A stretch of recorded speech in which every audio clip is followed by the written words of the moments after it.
Welcome to yes logic. ఈ క్లాస్లో pen tool గురించి డీటెయిల్స్గా తెలుసుకుందాం. ఇది చాలా ఇంపార్టెంట్. సో ఫోటోషాప్ ఒకటే కాదు, మీరు లోగో క్రియేషన్కి వెళ్ళిన Illustrator or Corel Draw or InDesign, Premiere Pro, After Effects ఎక్కడికి వెళ్ళినా సరే ఖచ్చితంగా ఇది అవసరం అవుతుంది. మనకు రోటోస్కోపింగ్ దగ్గర కానీ మాస్కింగ్ దగ్గర కానీ పెన్ టూల్ అనేది చాలా యూస్ఫుల్గా ఉంటుంది. కాబట్టి ఒకసారి చూద్దాం ఎలా యూజ్ చేయాలనేది. ఎగ్జాంపుల్ కంటూ బ్యాక్గ్రౌండ్ తీసుకుంటున్నాను. ఏదైనా ఒక బ్యాక్గ్రౌండ్లోకి ఒక ఫోటోని ఎలా మనం కాపీ పేస్ట్ చేసుకోవాలి. సెలెక్షన్ మెథడ్స్లో ఇది కూడా ఒకటి. మన అంటే సెలెక్ట్ చేసుకోవడానికి ఆర్ క్రియేట్ చేసుకోవడానికి కూడా అవసరం అవుతుంది. కంట్రోల్+ అంటే జూమ్ ఇన్ అవుతుంది. మ్యాక్సిమం జూమ్ పెట్టుకోండి. సో మూవ్ చేయాలి జూమ్లో ఉన్నప్పుడు అనుకుంటే స్పేస్ని మనం మూవ్ టూల్లా యూజ్ చేసుకోవచ్చు. లేదంటే ఇక్కడ హ్యాండ్ టూల్ అని ఉంటుంది. సో హ్యాండ్ టూల్ అని పిలుస్తాం దీన్ని. ఇలా మూవ్ చేసుకోవడానికి ఇది హెల్ప్ అవుతుంటే ప్రతిసారి ఇక్కడికి వెళ్ళి తీసుకొని మళ్ళీ పెన్ టూల్ తీసుకొని మళ్ళీ వర్క్ అవ్వని మళ్ళీ హ్యాండ్ టూల్, ఇదంతా మనకు టైం వేస్ట్. కాబట్టి జస్ట్ మనం స్పేస్ని హోల్డ్లో పెట్టగానే హ్యాండ్ టూల్ వస్తుంది. వన్స్ మన వర్క్ కంప్లీట్ అవ్వగానే సో ఎప్పుడైతే స్పేస్ని వదిలేస్తామో ఆటోమేటిక్గా మనకు మనం ఏ టూల్లో ఉంటే అదే టూల్ అనేది ఆటోమేటిక్గా సెలెక్ట్ అయిపోద్ది. ఇక్కడ మనం స్టార్టింగ్లో క్లిక్ చేసేటప్పుడు మాత్రం జస్ట్ క్లిక్ చేసుకోవాలి. నెక్స్ట్ చాలా వరకు చూస్తే ఇలా క్లిక్ చేసుకుంటూ వెళ్ళిపోతారు. కాకపోతే ఇక్కడ ఏంటంటే మనకు కరువు రావట్లేదు చూడండి. సో కరువు రావాలంటే ఖచ్చితంగా మనం ఏంటంటే క్లిక్ చేసినప్పుడు అలానే హోల్డ్ చేసి పెట్టుకోవాలి. లెఫ్ట్ మౌస్ని హోల్డ్ చేసి మూవ్ చేస్తూ ఉంటే చూడండి ఆ లైన్ అనేది బెండ్ అవుతుందా, కర్వ్ అవుతుంది. ఎగ్జాక్ట్లీ సెట్ చేసుకొని ఓకే, ఎక్కడి వరకు కావాలంటే అక్కడి వరకు ఇలా కరెక్ట్గా సెట్ చేసుకొని ఈ అడిషనల్ లైన్ ఉంటుంది. ఇది ఎందుకు రిమూవ్ చేయాలనుకుంటే డైరెక్ట్గా అనుకుంటే దీంతో పాటు కంటిన్యూ అవుతుంది లైన్. సో ఈ అడిషనల్ మనకు వద్దు అనుకుంటే ఆల్ట్ క్లిక్ చేసుకొని ఎక్కడైతే మనం ఎండ్ చేసామో ఎగ్జాక్ట్లీ ఆ పాయింట్ దగ్గర క్లిక్ చేస్తే అడిషనల్ లైన్ అనేది వెళ్ళిపోతుంది.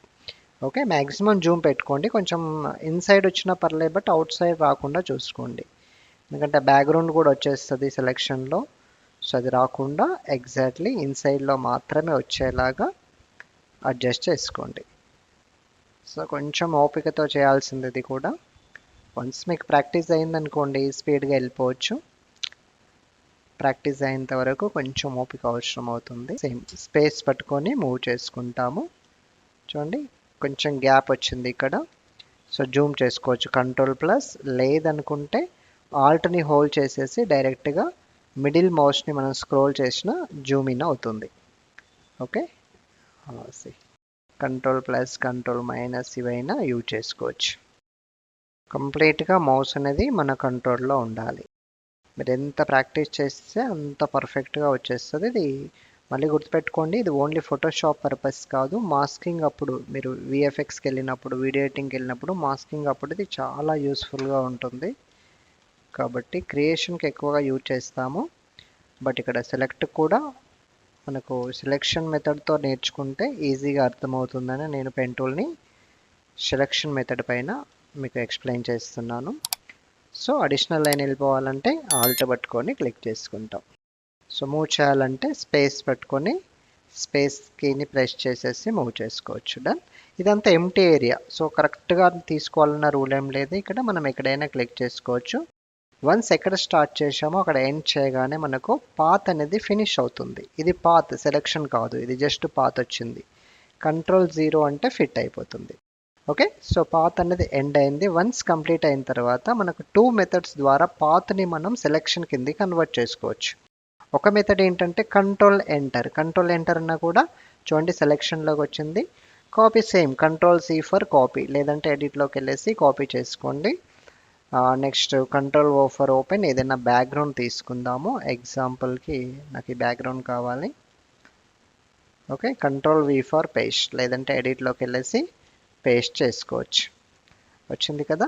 ఎస్, ఇదొక మెథడ్ అన్నాను. బట్ ఇంకో మెథడ్ ఏంటంటే వన్స్ మనం పాత్ కంప్లీట్ అయిన తర్వాత పెన్ టూల్లో ఉన్నప్పుడే పాత్ ఫినిష్ చేసిన తర్వాత రైట్ క్లిక్ ఇచ్చేసి మేక్ సెలెక్షన్ తీసుకోవచ్చు.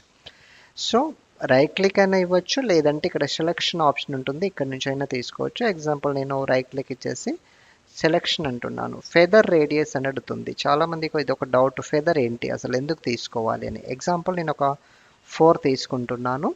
కంట్రోల్-C ఫర్ కాపీ, కంట్రోల్-V ఫర్ పేస్ట్. ఇక్కడ ఎక్స్ప్లెయిన్ చేస్తాను. ఒకసారి ఈ ఫోటోను అబ్జర్వ్ చేయండి మీరు. ఇది ఎగ్జాక్ట్లీ మనం ఏదో సీజర్తోనో రేజర్తోనో కట్ చేసి ఇక్కడ స్టిక్ చేసినట్టుగా కనిపిస్తుంది ఎడ్జ్ అనేది. ఇది ఫెదర్ అంటే రియలిస్టిక్గా. సో అంటే బ్యాక్గ్రౌండ్ నుంచి ఇమేజ్కి అంటే మనం తీసుకున్న ఆబ్జెక్ట్లోంచి బ్యాక్గ్రౌండ్కి ఒపాసిటీ తగ్గుతూ వస్తుంది. That is feather. సో మనం ఎంత ఎక్కువ ఇస్తే అంత ట్రాన్స్పరెంట్ ఇక్కడ అప్లై అయిపోతుంది. ఎగ్జాంపుల్ ఇందాక నేను 4 తీసుకున్నాను కదా, ఇంకొంచెం పెంచుదాం మీకు అర్థం కావడానికి. ఎగ్జాంపుల్ మేక్ సెలెక్షన్లో నేను ఒక 10 తీసుకుంటున్నాను. Okay, Ctrl+C for copy, then same Ctrl+V for paste. ఇప్పుడు చూడండి, సో ఎంత అవసరం అంతే తీసుకోవాలి. మరి ఎక్కువ తీసుకున్నా సరే ఇక్కడ తెలిసిపోతుంది, రైట్? అంటే సో మనకి ఎంత పర్ఫెక్ట్ అంటే అంత. ఫోటో క్లారిటీని బట్టి ఉంటుంది. యావరేజ్గా అయితే మనకు ఒక 4 to 5 ఎనఫ్. చూడండి ఇక్కడ ఈ మిడిల్ది పర్ఫెక్ట్ వచ్చింది. డన్. సో ఇట్లా మనం కాపీ పేస్ట్ అనేది చేసుకోవచ్చు. వన్స్ ఇక్కడ వచ్చిన తర్వాత ఆబ్జెక్ట్ని మనం సైజ్ ఇంక్రీజ్ డిక్రీజ్ ఏమైనా చేయాలి అనుకుంటే జూమ్ ఇన్ ఐడియా ఉంది కదా, Ctrl+ zoom in, Ctrl- zoom out. Zoom అవుట్లో ఉన్న జూమ్ ఇన్లో ఉన్న Ctrl+0 అంటే ఎగ్జాక్ట్లీ ఫిట్ అయిపోతుంది. ఓకే, ఇప్పుడు ఇంకో ఫోటో ఏదైనా తీసుకుందాం. దీంతో నాకు అవసరం లేదు. Ctrl+O for open. Okay, just చిన్నదే తీసుకుంటాను, టైం వేస్ట్ ఏమక్కర్లేదు. డైరెక్ట్గా చూడండి example. Right click, make selection. Example ఒక 5 తీసుకుంటున్నాను. Ctrl+C for copy, then Ctrl+V for paste. Size చాలా పెద్దగా వచ్చింది, రైట్? సో మనం ఇక్కడ తగ్గించుకోవాలి.